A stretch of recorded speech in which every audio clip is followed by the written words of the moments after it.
നമ്മൾ ക്വാണ്ടം സ്റ്റാറ്റിക്കിൻ്റെ ക്ലാസ്സാണ്. നമുക്ക് ഐഡിയൽ ഗ്യാസിൻ്റെ ഇക്വലൻ്റ് ആയിട്ടുള്ള കാര്യം ക്വാണ്ടം മെക്കാനിക്സിൽ എങ്ങനെയാണ് ഡീൽ ചെയ്യുന്നതാണ് ഇന്ന് നോക്കാൻ പോകുന്നത്. അപ്പോൾ നമ്മൾ എടുക്കാൻ പോകുന്നത് n പാർട്ടിക്കിൾസ് ഉണ്ട്. അവ ഐഡൻറ്റിക്കലാണ്, അതേപോലെ നോൺ ഇൻട്രാക്റ്റിംഗ് ആണ്. അപ്പം ഓരോ പാർട്ടിക്കിളിൻ്റെയും പൊസിഷനും മൊമെൻറ്റും നമുക്ക് അറിയാമെന്ന് വിചാരിക്കാം. QI PI ആണ് ഓരോ പാർട്ടിക്കിളിൻ്റെയും പൊസിഷനും മൊമെൻറ്റും. ith പാർട്ടിക്കിളിൻ്റെ പൊസിഷൻ QI, ith പാർട്ടിക്കിളിൻ്റെ മൊമെൻറ്റം PI, അതിൻ്റെ ഹാമിൽട്ടോണിയൻ എന്ന് പറയുന്നത് HI. ഓക്കെ, അപ്പോൾ നമ്മൾ എടുത്തേക്കുന്നത് ഐഡൻറ്റിക്കൽ പാർട്ടിക്കിൾസ് ആണ്, വിച്ച് മീൻസ് എല്ലാത്തിൻ്റെയും HIയുടെ ഫങ്ഷണൽ ഫോം സെയിം ആണ്, right?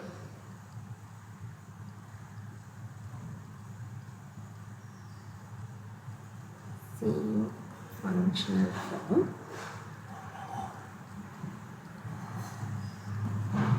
Okay. Non interacting particle ആയതുകൊണ്ടുള്ള ഗുണം എന്ന് പറയുന്നത് ടോട്ടൽ ഹാമിൽട്ടോണിയൻ.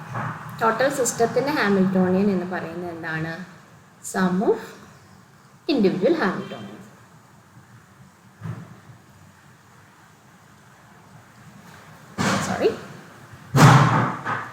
ഇനി ഇൻട്രാക്റ്റിംഗ് ആയിരുന്നെങ്കിൽ എന്ത് വേണം? സം ഓഫ് ഇൻഡിവിജ്വൽ ഹാമിൽട്ടോണിയൻ മാത്രം കൊണ്ട് പറ്റുകയല്ല, ക്രോസ് ടേംസും കൂടെ വന്നേനെ. ഇപ്പം നമുക്ക് ഇൻട്രാക്ഷൻ ഒന്നും ഇല്ലാത്തതുകൊണ്ട് ക്രോസ് ടേംസും ഒന്നും ഇല്ല.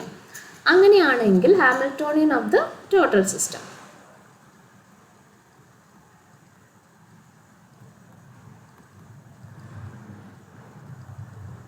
അത് എത്രയായിരിക്കും?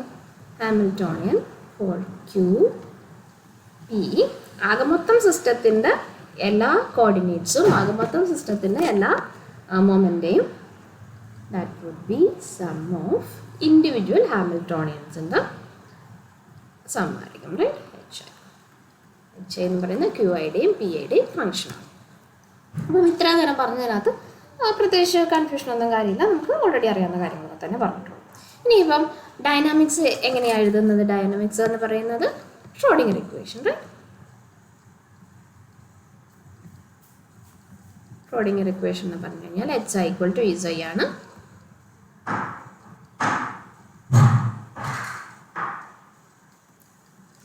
E എന്താണെന്ന് ഞാൻ പറയട്ടോ.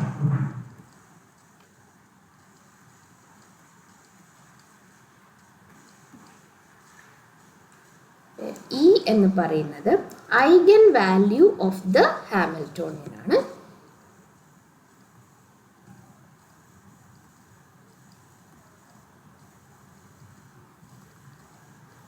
അതിനകത്ത് വലിയ സർപ്രൈസ് ഒന്നുമില്ല. E എന്ന് പറഞ്ഞാൽ എന്താണ്? ഈ E എന്നുള്ള ഐഗൻ വാല്യൂവിന് കറസ്പോണ്ടിങ് ആയിട്ടുള്ള ഐഗൻ ഫങ്ഷൻ.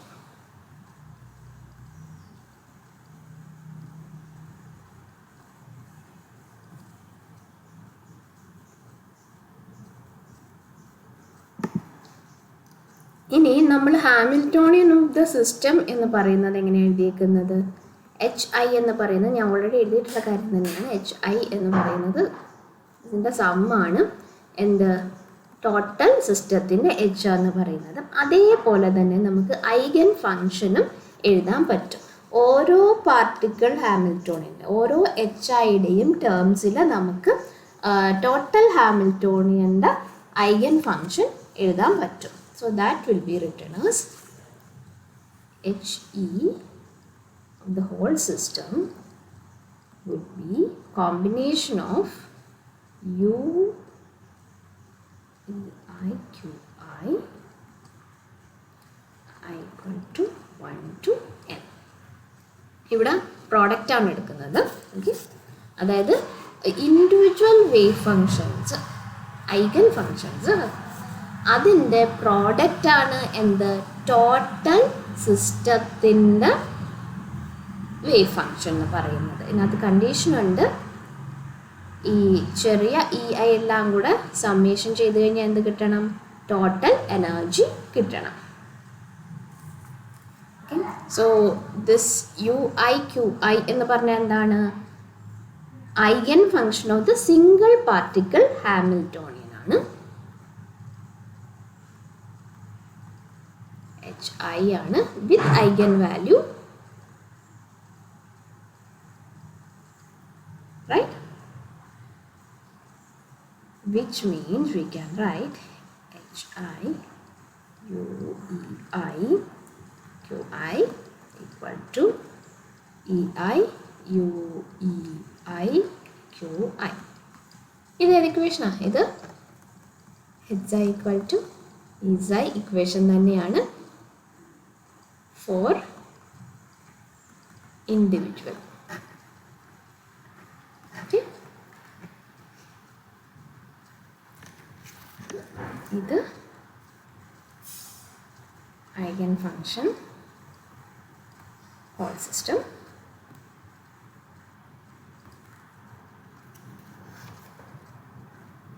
അതായത് നമ്മൾ ഈ എഴുതിയേക്കുന്നത് പ്രകാരം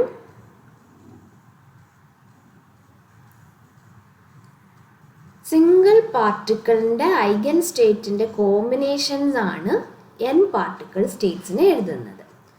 ഓരോ പാർട്ടിക്കിളും ഐഡൻറ്റിക്കലുമാണ്. അപ്പോൾ അതുകൊണ്ട് നമുക്ക് എങ്ങനെ എഴുതാൻ പറ്റും?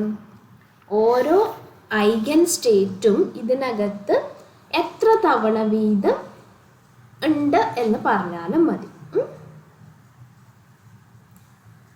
അതായത് stationary state of the n particle system എന്ന് പറയുന്നത് സിംഗിൾ പാർട്ടിക്കിൾ സ്റ്റേറ്റിൻ്റെ രീതിയിൽ എഴുതാൻ പറ്റും. അതിൽ നമുക്ക് ഓരോ സ്റ്റേറ്റിലും എത്ര വീതം പാർട്ടിക്കിൾ ഉണ്ട് എന്ന് എഴുതിയാലും മതി. അതായത് ഇവിടെ നമ്മൾ ഓരോ ഐഗൻ ഫങ്ഷൻ്റെ ടേംസിലും എഴുതിയിട്ടുണ്ട്. അതിന് പകരം, കാരണം ഈ യു ഇ ഐ എന്ന് പറയുന്നത് എന്താണ്? അത് ആ സ്റ്റേറ്റിന് മാത്രമേ ഡിപ്പെൻഡ് ചെയ്യുന്നുള്ളൂ. പാർട്ടിക്കിളിൻ്റെ എല്ലാ പ്രോപ്പർട്ടീസും സെയിം ആണ്, ഐഡൻറ്റിക്കൽ പാർട്ടിക്കിൾസ് ആണ്. അപ്പോൾ നമ്മൾ എന്ത് പറഞ്ഞാൽ മതി? ഓരോ സ്റ്റേറ്റിലും എത്ര വീതം പാർട്ടിക്കിൾസ് ഉണ്ട് എന്ന് പറഞ്ഞാൽ മതി. ഒരു ഉദാഹരണം പറയാനായിട്ടാണെങ്കിൽ നമ്മളൊരു എനർജി ലെവൽ ഡിസ്ട്രിബ്യൂഷൻ എടുക്കുക എന്ന് വിചാരിക്കാം.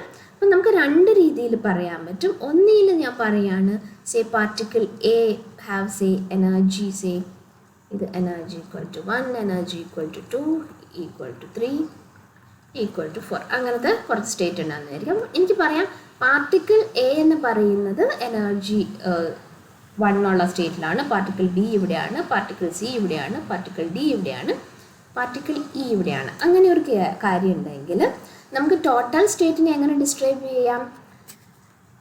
Particle A, okay, particle A is at energy say 1 particle A, okay, plus energy of particle A plus energy of particle B plus energy of particle C plus etc. എഴുതാൻ പറ്റും. That is say 1 plus particle B ൻ്റെ energy 1, particle C യുടെ energy 2, particle D യുടെ energy 3, particle E യുടെ energy 4. അങ്ങനെ വേണമെങ്കിൽ എഴുതാൻ പറ്റും ടോട്ടൽ എനർജി എന്ന് പറഞ്ഞാൽ. അപ്പോൾ എത്രയാണ് ടോട്ടൽ എനർജി എന്ന് പറയുന്നത്? ഇവിടെ 4, 4, 8, 3, 11 യൂണിറ്റ്സ് ഓഫ് എനർജി വന്നു. ഇതേ ഡയഗ്രാം വെച്ച് തന്നെ നമുക്ക് വേറൊരു കാര്യം ചെയ്യാൻ പറ്റും. Energy state 1 has 2 particles. So 1 into 2 plus energy state 2 has 1 particle, which means 2 into 1 plus energy state 3 has 1 particle. So energy state 3 ഗുണം 1 plus energy state 4 നും 1 particle ഉള്ളൂ. So that would be 2 plus 2 plus 3 plus 4 again 11. ഈ രണ്ട് ഡിസ്ക്രിപ്ഷൻസും ഒന്നുകിൽ description in terms of particles,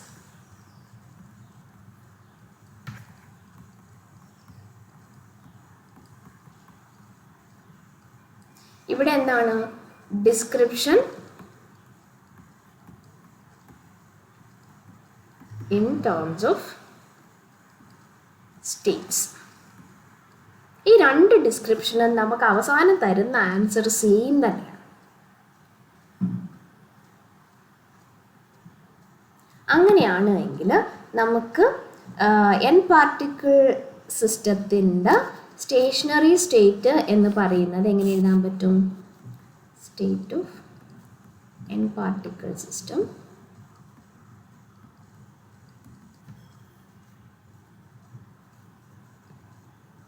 can be described in terms of the single particle states of the particles.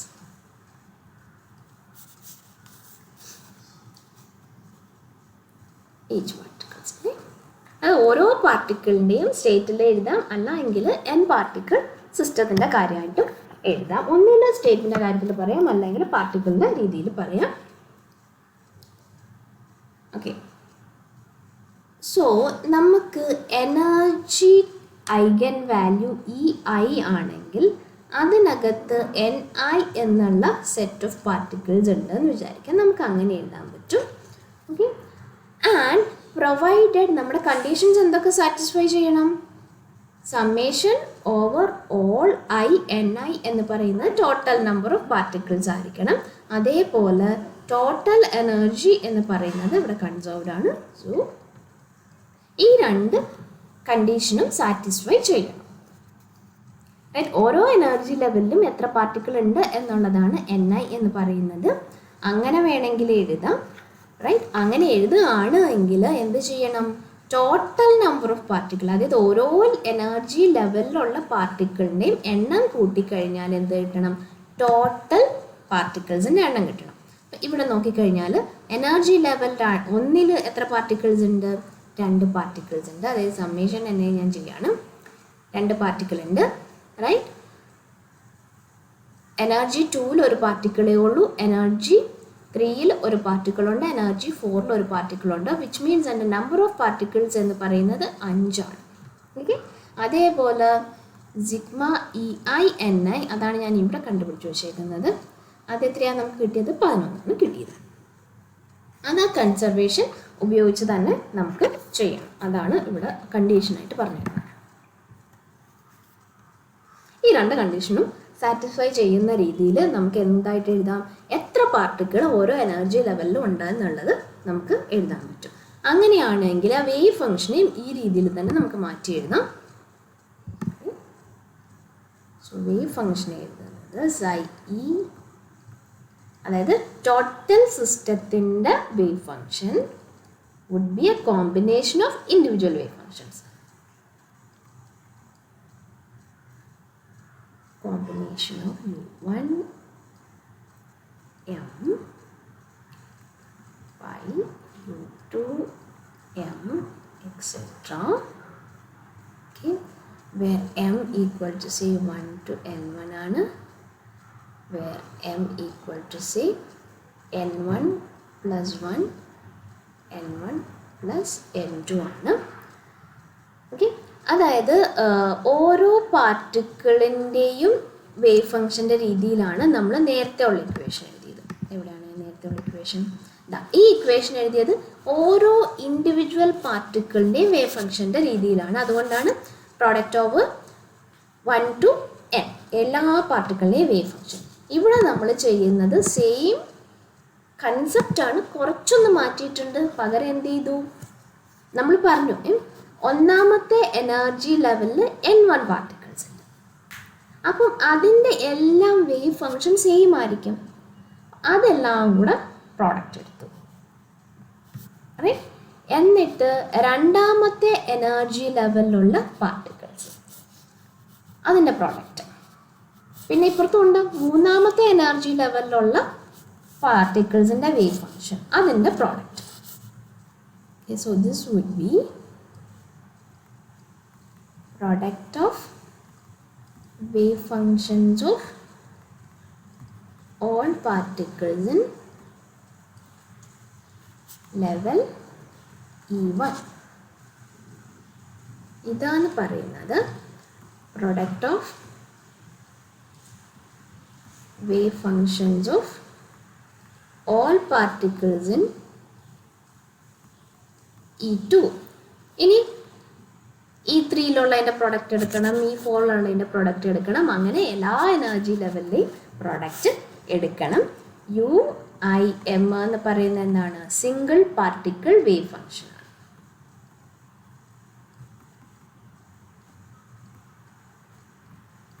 അതായത് UIM എന്ന് പറയുന്നത് UEIQM എന്നുള്ളതിൻ്റെ short ഫോമാണ്. നമ്മൾ നേരത്തെ കാണിച്ച ഇക്വേഷൻ തന്നെയാണ് ഈ എഴുതിയേക്കുന്നത്. അതായത് ഈ എഴുതിയേക്കുന്ന eigen function of the whole system എന്ന് പറയുന്നത് എന്താണ്? ഓരോ പാർട്ടിക്കിളിൻ്റെയും ഐഗൻ ഫങ്ഷൻ്റെ പ്രൊഡക്റ്റ് ആണ് എന്ന് നമ്മൾ പറഞ്ഞ സെയിം കാര്യം തന്നെയാണ് എവിടെയും പറഞ്ഞേക്കുന്നത്, ഇവിടെയും പറഞ്ഞേക്കുന്നത്.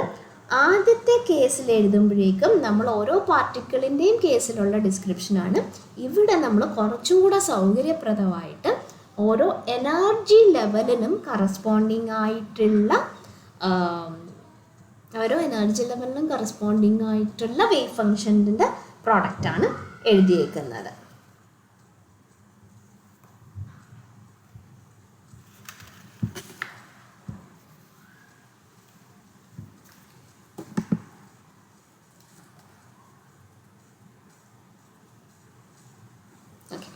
ഇനി നമ്മളൊരു പെർമ്യൂട്ടേഷൻ എടുക്കുകയാണ് എന്ന് വിചാരിക്കാം.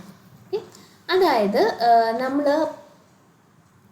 ഈ ഇക്വേഷൻ്റെ റൈറ്റ് ഹാൻഡ് സൈഡിൽ വരുന്ന ആ ലേബിൾസിനെ നമ്മളൊന്ന് പെർമ്യൂട്ട് ചെയ്യുകയാണ് എന്ന് വിചാരിക്കാം. ഓക്കെ, സോ കോർഡിനേറ്റ്സ് ഒന്ന് മാറ്റി എഴുതുകയാണ്. അപ്പം വേറൊരു പെർമ്യൂട്ടേഷൻ എടുത്തു കഴിഞ്ഞാൽ എന്ത് പറ്റും?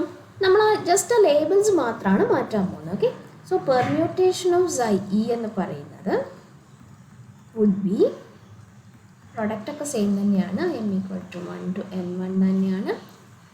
u1 permutation of m, product of m = n1 + 1 to n1 + n2. ഇവിടെ എങ്ങനെ n1 + 1 വന്നതെന്നറിയാമോ? നമ്മുടെ എനർജി ലെവൽ 1-ൽ സേ n1 പാർട്ടിക്കിൾസ് ഉണ്ടെന്ന് വിചാരിക്കുക. അപ്പോൾ എനർജി ലെവൽ 2-ൽ എത്രാമത്തെ പാർട്ടിക്കിൾ മുതലാണ് തുടങ്ങുന്നത്? n1 + 1 പാർട്ടിക്കിൾ മുതൽ n1 + n2 വരെയുള്ള പാർട്ടിക്കിൾസ് അല്ലേ? ഇതിനകത്ത് ആകെ n2 ആണ്. അപ്പോൾ ആകെ ഇവിടെ വരെ എന്ന് പറയുന്നത് n1 + n2 ആയിരിക്കും. ഇവിടെ തുടങ്ങുന്നത് n1 + 1 പാർട്ടിക്കിളാണ് ഇവിടെ തുടങ്ങുന്നത്. അപ്പോൾ അതുകൊണ്ടാണ് ഇവിടെ n1 + 1 വരുന്നത്. u2 again permutation of. നമ്മൾ നേരത്തെ എഴുതിയ ഇക്വേഷൻ തന്നെയാണ്, അതൊരു പെർമ്യൂട്ടേഷനും കൂടെ അപ്ലൈ ചെയ്തിട്ടുണ്ട്.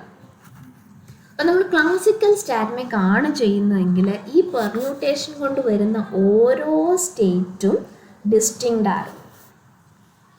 If we were doing classical,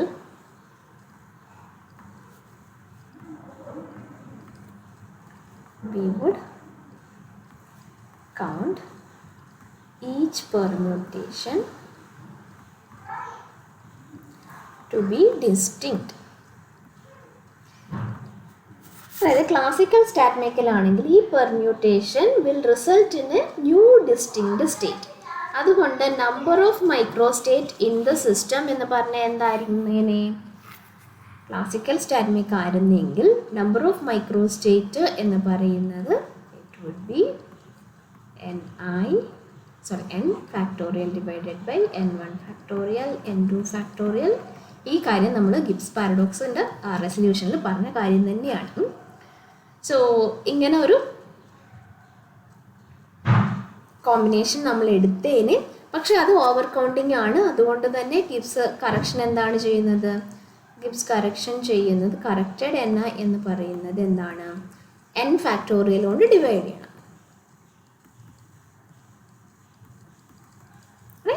നമ്മൾ ക്ലാസിക്കൽ സ്റ്റാറ്റ്മെറ്റിക്കിൽ ഓൾറെഡി പറഞ്ഞത് തന്നെയാണ്.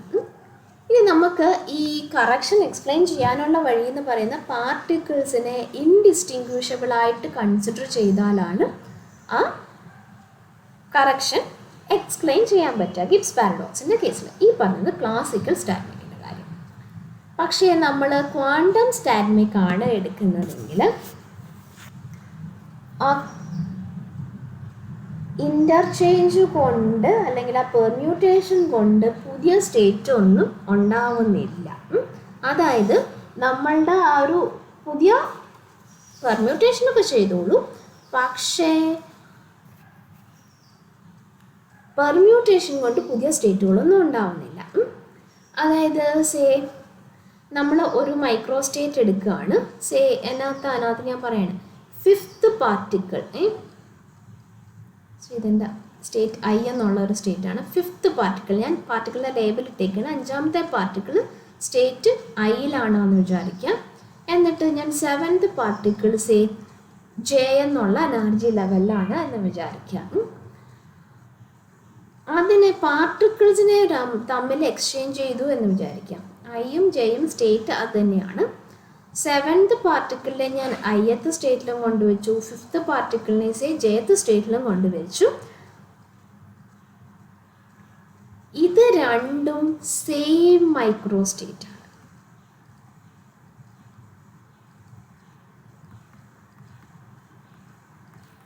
ക്ലാസിക്കലായിരുന്നെങ്കിൽ അത് ഡിഫറെൻറ്റ് മൈക്രോ സ്റ്റേറ്റ്സ് ആയേനെ. ക്വാണ്ടത്തിലാകുമ്പോഴേക്കും അത് സെയിം മൈക്രോ സ്റ്റേറ്റ് ആണ്. അതായത് പർട്ടിക്കുലർ സ്റ്റേറ്റിൻ്റെ ഡിസ്ക്രിപ്ഷനിൽ മാറ്റർ ചെയ്യുന്ന ഒരേ ഒരു കാര്യം എന്താണ്, എത്ര നമ്പർ ഓഫ് പാർട്ടിക്കിൾസ് ഉണ്ട് അതിൽ. അതായത് സ്റ്റേറ്റ് ഐ എന്ന് പറഞ്ഞു കഴിഞ്ഞാൽ അതിൻ്റെ എനർജി EI ആണ് എന്നറിയാം. അതിനകത്ത് നമ്മൾ നോക്കേണ്ട ഒരേ ഒരു കാര്യം അതിന് കറസ്പോണ്ടിങ് ആയിട്ടുള്ള NA ഏതാണ്, പ്രൊവൈഡഡ് എന്താണ് NIയും EIയും രണ്ട് കൺസ്ട്രെയിൻസ് സാറ്റിസ്ഫൈ ചെയ്യണം. അല്ലാതെ വേറെ കാര്യങ്ങളൊന്നും നമ്മളിവിടെ ചോദിക്കാൻ പാടില്ല. അതാണ് ക്വാണ്ടം മെക്കാനിക്സിൻ്റെ പ്രത്യേകത. അപ്പോൾ മൈക്രോ സ്റ്റേറ്റ് എങ്ങനെ എണ്ണാൻ പറ്റും?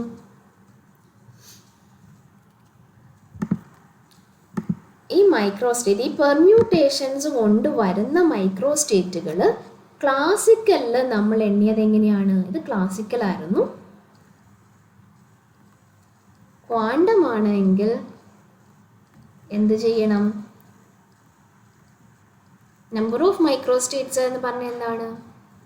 മാക്സിമം 1 വരാൻ പറ്റുള്ളൂ. 0 വേണമെങ്കിലും വരാം. വീണ്ടും ഒന്നുകൂടെ എഴുതാം, കാരണം നമുക്ക് വീണ്ടും ആവശ്യം വരും. നമ്പർ ഓഫ് മൈക്രോ സ്റ്റേറ്റ്സ് അതിനെ തന്നെ വെയിറ്റ് ഫാക്ടർ എന്ന് വിളിക്കാം അല്ലേ. W ഓഫ് ക്വാണ്ടം മെക്കാനിക്കലാണ് എഴുതുന്നതെങ്കിൽ Ni equal to 1 for allowed state equal to 0 for forbidden state.